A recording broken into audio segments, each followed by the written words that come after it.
जो दूसरों का दर्द समझे वो भला इंसान होता है। जो दूसरों का दर्द समझे वो भला इंसान होता है। और जो दूसरों को दर्द दे वो भी क्या इंसान होता है। आज बाल संस्कार शाला में, बाल संस्कार अभियान में आज की जो कहानी है वो बहुत ही अच्छी कहानी है, दूसरों के दर्द समझने वाली। नमस्कार, मेरा नाम पंडित राकेश तिवारी। और आज की कहानी, एक समय की बात है कि विदर्भ में अकाल पड़ा और उस अकाल में हुआ ये कि फसलें भी नष्ट हुई, बहुत से लोगों का जीवन भी चला गया, बहुत से लोग यहां वहां चले गए। एक गांव में एक किसान था, उसके पास अनाज के भंडार भरे हुए थे। लगभग इतने भंडार थे कि वो उस अकाल के समय में अपने परिवार का पालन पोषण कर सकता था। लेकिन उस किसान ने अपने ही लोगों से कहा कि आप किसी दूसरे क्षेत्र में चले जाओ, और वो उस भंडारण का रक्षण करता रहा। रक्षा करते करते स्वयं का भी जीवन चला गया। अकाल के बाद महामारी फैली, जीवन स्वयं का भी चला गया। जब दूसरी बार वहां पर स्थापना होने लगी, लोग आकर बसने लगे, तब उस किसान के भंडारण को लोगों ने देखा तो देखते हैं कि बहुत सारा अनाज था, फिर किसान क्यों मरा। जब लोगों ने खोजबीन करी तो एक जगह एक पत्र लिखा हुआ मिला कि मेरा सभी प्रकार के अनाजों का यह भंडारण आप लोग ले लें और इसको पुनः धरती में उपजाए, और बीज के रूप में मैंने ये रखा हुआ है।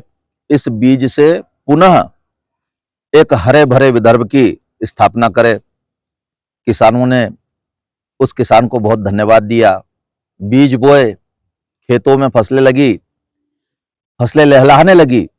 जब फसलें लहलहाने लगी तो उन हरी भरी फसलों को देख करके सारे ही लोग कहने लगे कि वो किसान इन फसलों के रूप में जीवित हो गया। जब कोई बहुत दूर की सोचता है तो वो बीज के बारे में सोचता है, और जो आज की सोचता है वो केवल आज के बारे में सोचता है। हमारे जो बुजुर्ग लोग थे, जो हमारे, जिनको हम पितृ कहते हैं, इन दिनों पितृपक्ष चल रहा है और लोग पितरों को मनाने के लिए बहुत से उपाय करते हैं, लेकिन उन पितरों को अच्छी तरह से हम मनाने का प्रयास करते हैं, लेकिन उनकी बातों को ना मानना, उनके द्वारा बनाए हुए नियम और कानूनों को, उनके द्वारा बनाई हुई व्यवस्थाओं को तोड़ देना, ध्वस्त कर देना, ये पितरों का अपमान ही है।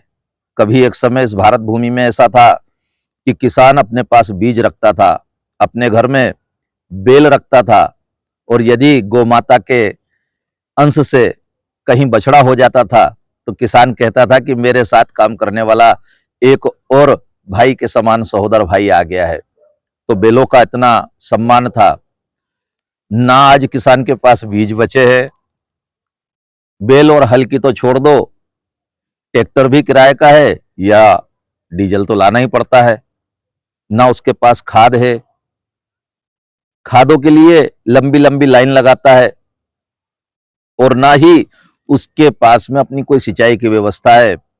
सिंचाई के लिए अभी तक तो यह स्थिति है कि जमीन के नीचे बहुत गहराई से विद्युत के मार्ग से जल निकाला जाता है। विद्युत से धीरे धीरे किसान वो बात को भूल गया, और उस बात को भी भूल गया कि किसी ने बीज बचाने के लिए अपना जीवन तक उत्सर्ग कर दिया था।